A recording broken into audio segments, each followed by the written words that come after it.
سمجھنے کی ضرورت ہے کہ کلمہ طیبہ اور اس کا حال رکھنے والا جو صوفی اور ولی اللہ رب العزت کا ہوتا ہے، کلمہ طیبہ سے فیضان کیا حاصل ہو رہا ہے۔ حضور پاک صلی اللہ علیہ وسلم ارشاد فرما رہے ہیں کہ قیامت اس وقت تک قائم نہیں ہوگی، قیامت اس وقت تک قائم نہیں ہوگی جب تک کہ کائنات میں اللہ اللہ کہنے والا باقی نہ رہے۔ یعنی حضور ارشاد فرما رہے ہیں کہ جب تک لا الہ الا اللہ، اللہ کی الوہیت کا اقرار کرنے والا اور اس کی تصدیق کرنے والا دنیا میں نہ ہوگا، اس وقت تک قیامت نہیں آ سکے گی۔ مفہوم کیا ہے اس حدیث کا؟ مصداق کیا ہے اس حدیث کا؟ تو یہ مصداق اس کا یہ ہے کہ کائنات کا نظام جو برقرار ہے، شمس و قمر کی جو شمعیں اللہ رب العزت نے جلا رکھی ہیں، جو بزم کائنات کو سجا رکھا ہے، وہ سجا رکھا ہے تو قائل کلمہ طیبہ کے لیے اور کلمہ طیبہ کے حامل کلمہ طیبہ کے لیے ساری کائنات کو سجا رکھا ہے۔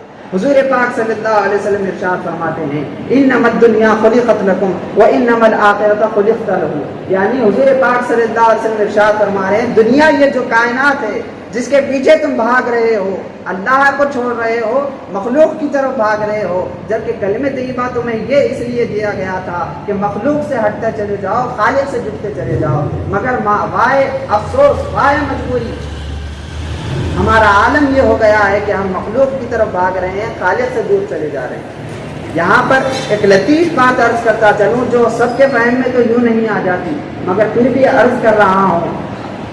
تمام کائنات میں یہ تبلیغ ہو رہی ہے کہ نماز، روزہ، زکوٰۃ، حج وغیرہ جتنے بھی ہیں یہ ادا کرو۔ کیوں ادا کرنا ہے؟ ادا کس لیے کرنا ہے؟ تو کہا گیا کہ اگر تمہیں جنت کی خواہش ہے تو یہ سب تمام احکام پر عمل کرو، اگر تمہیں دوزخ کا خوف ہے تو یہ اعمال کرو۔ لیکن غور و فکر کرنے کی ضرورت ہے کہ کلمہ طیبہ کو حضور پاک صلی اللہ علیہ وسلم کے ذریعے اللہ نے بھیجا ہی اسی لیے تھا کہ لوگ مخلوق سے کٹتے چلے جائیں، اللہ رب العزت کی طرف جڑتے چلے جائیں۔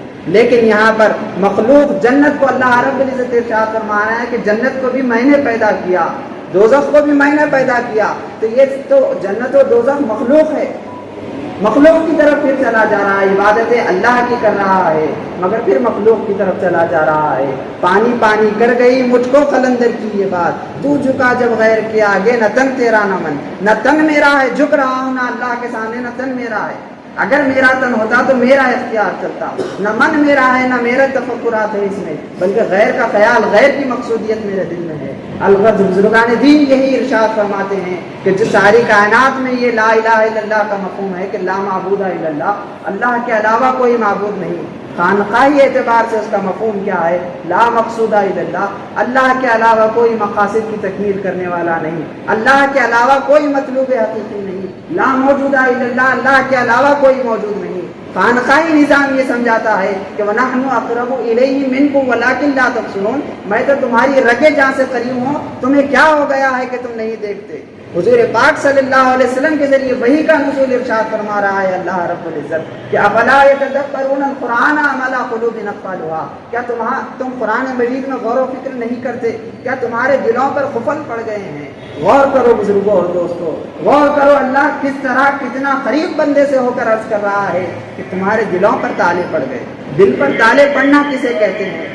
دل پر تالے پڑنا اس کو کہتے ہیں کہ دل میں بے چینی ہے، اللہ کا ذکر نہیں ہے، دل میں مخلوق کا گزر ہے، اللہ کا گزر نہیں۔ جبکہ اللہ رب العزت ارشاد فرما رہے ہیں کہ مومن کا قلب جو ہوتا ہے وہ عرش الہی ہوتا ہے، قلب المؤمنین عرش اللہ، عرش الہی بندہ مومن کا قلب ہوتا ہے۔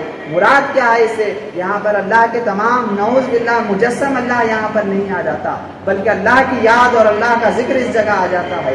اس قلب میں بندہ مومن کا قلب اب مخلوق کا اس میں گزر نہیں ہوتا۔ ایک آیت کریمہ ہے، اس کے الفاظ بھول رہا ہوں، اس کا مفہوم یہ ہے کہ اللہ رب العزت ارشاد فرماتا ہے کہ ہم نے کسی بھی انسان کے سینے میں 2 دل نہیں پیدا کیے، ایک دل پیدا کیا ہے۔ ایک دل پیدا کیا ہے تو ایک دل جب ہو تو اس دل کا حقدار بھی اللہ رب العزت ہے۔ اللہ رب العزت ارشاد فرما رہا ہے تم میں کون ہے ومن ذا الذی یقرض اللہ قرضا حسنا، تم میں کون ہے جو اللہ کو قرض حسنا دے؟ قرض حسن مقابل نہ بندے کو قوت حاصل ہے نہ بندے کی حیات ہے، پھر اللہ کو بندہ کیا قرضہ دے سکتا ہے؟ اللہ کو بندہ کیا قرضہ دے سکتا ہے؟ لوگوں، بندہ اللہ کو یہ کر سکتا ہے کہ اپنا دل جو غیر کی محبت میں ملوث کر رکھا تھا اللہ کی محبت میں ملوث کر دے، اپنے جسم کو جو غیر کی طاعت میں لگایا تھا اب اللہ کی طاعت میں لگا دے، اپنی روح کو جو غیر کے ماحول میں آلودہ کر رہا تھا اب اللہ کی محبت میں بالیدہ کر دے۔ محترم سامعین کرام، حضور پاک صلی اللہ علیہ وسلم کی حدیث کی طرف رجوع کر رہا ہوں۔ حضور فرما رہے ہیں کہ انما الدنیا خلقت لکم، یہ دنیا فانی جو ہے تمہاری طرح ہے، تمہارے لیے نہیں پیدا کی بلکہ تم آخرت کے لیے پیدا کیے گئے ہو۔ آخرت کی زندگی ابدی ہے، آخرت کی زندگی ابدی ہے اور اسی کے لیے محنتیں کرو۔ اللہ رب العزت بروز قیامت ورنہ یہ عرض کرے گا جس طرح قرآن مجید میں اور احادیث مبارکہ میں ہے کہ تم تک میرے انبیاء اور رسول آئے، تم تک میرا پیغام لے کر آنے والے آئے، مگر تم نے کیا میری طرف رجوع کیا؟ اب اللہ کی طرف رجوع کرنا کس طرح ہے، اس کے ہی مراحل ہیں۔ حضرت رابعہ بصریہ رضی اللہ تعالیٰ عنہ کا واقعہ ہے، انہا کا واقعہ ہے۔ حضرت رابعہ ایک ہاتھ میں پانی کا مشکیزہ لیے چلی جا رہی ہیں، ایک ہاتھ میں انگار کا مشکیزہ لیے ہوئے چلی جا رہی ہیں، تو حضرت حسن بصری، ہمارے شیخ و مرشد حضرت حسن بصری رضی اللہ تعالیٰ عنہ ارشاد فرماتے ہیں، جو حضرت علی کے خلیفہ و مرید ہیں، ارشاد فرماتے ہیں کہ اے رابعہ، یہ کیا حال دیکھ رہا ہوں کہ تمہارا چہرہ غصے سے سرخ ہے، ہاتھ میں ایک پانی ہے، ایک ہاتھ میں انگار ہے، کس طرف چلی جا رہی ہو؟ حضرت رابعہ بصریہ رضی اللہ عنہا ارشاد فرماتی ہیں کہ اے حسن، آج میں اللہ کی جنت کو آگ لگا دوں گی اور اللہ کی دوزخ کو بجھا ڈالوں گی۔ تو کہا کہ وہ کس لیے؟ تو کہا کہ ساری عبادتیں بندے جو کر رہے ہیں جنت کے طلب میں کر رہے ہیں، تو اس جنت کو آگ لگا رہی ہیں وہ جو اللہ سے محروم کر رہی ہے بندوں کو، اور اس دوزخ کو بجھانے جا رہی ہوں جو بندوں کو خوف دلا رہی ہے، اللہ کا طرف نہیں لے جا رہی ہے۔ تو محترم سامعین کرام، اولیاء اللہ جو آ رہے ہیں حضور کے مشن کو لے جا رہے ہیں، جس طرح العلماء ورثۃ الانبیاء، انبیاء کے وارثین یہی اولیاء اللہ ہوتے ہیں۔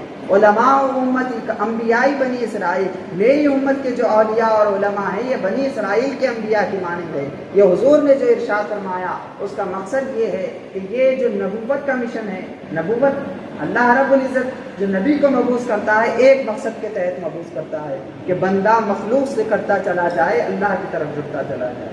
بندہ مخلوق سے کٹے، اللہ سے جٹے، اسی کو حنیف کہتے ہیں۔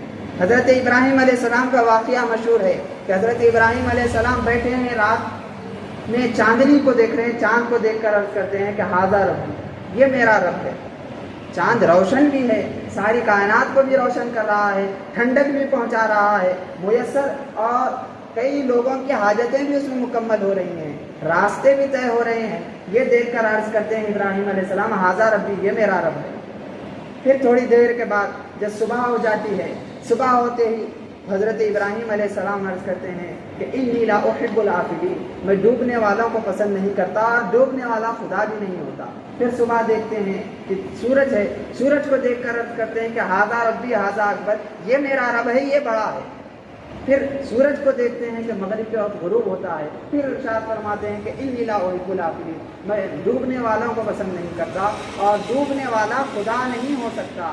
الغرض حضرت ابراہیم علیہ السلام کی زندگی یہ بتلا رہی ہے کہ بندہ ہر شے میں غور و فکر کرے، ہر شے میں اللہ نے اپنے اعتبارات الوہیت سے، اپنے صفات اللہ رب العزت نے بندوں کو جو عطا فرمائے، ہر چیز میں اللہ بھی زندہ ہے، بندہ بھی زندہ ہے، اللہ بھی عالم ہے، بندہ بھی عالم ہے، اللہ بھی ارادہ رکھتا ہے، بندہ بھی ارادہ رکھتا ہے، اللہ کے پاس بھی قوت ہے، بندے کے پاس بھی قوت ہے۔ لیکن حضرت ابراہیم علیہ السلام جو عرض کر رہے ہیں کہ اللہ فرما رہا ہے اللہ نور السماواتی، زمین و آسمان کو روشن کرنے والا میں ہوں، اللہ ارشاد فرما رہا ہے، مگر مخلوق پر حضرت ابراہیم علیہ السلام نظر ڈال رہے ہیں، سورج کو دیکھ کر عرض کر رہے ہیں کہ یہ روشن کر رہا ہے، منیر السماوات یہ ہے، اللہ رب العزت تو نہیں ہے۔ تو حضرت ابراہیم علیہ السلام یہ عرض کر رہے ہیں کہ مخلوق کی طرف نظر جا رہی ہے، اس کے کمالات پر دیکھ رہا ہوں، مگر ان کمالات کو حقیقی صاحب کمال اللہ رب العزت کی طرف مرجع کر رہا ہوں، اس کی طرف رجوع کر رہا ہوں۔ حضرت ابراہیم علیہ السلام کی زندگی یہ ہے۔ اور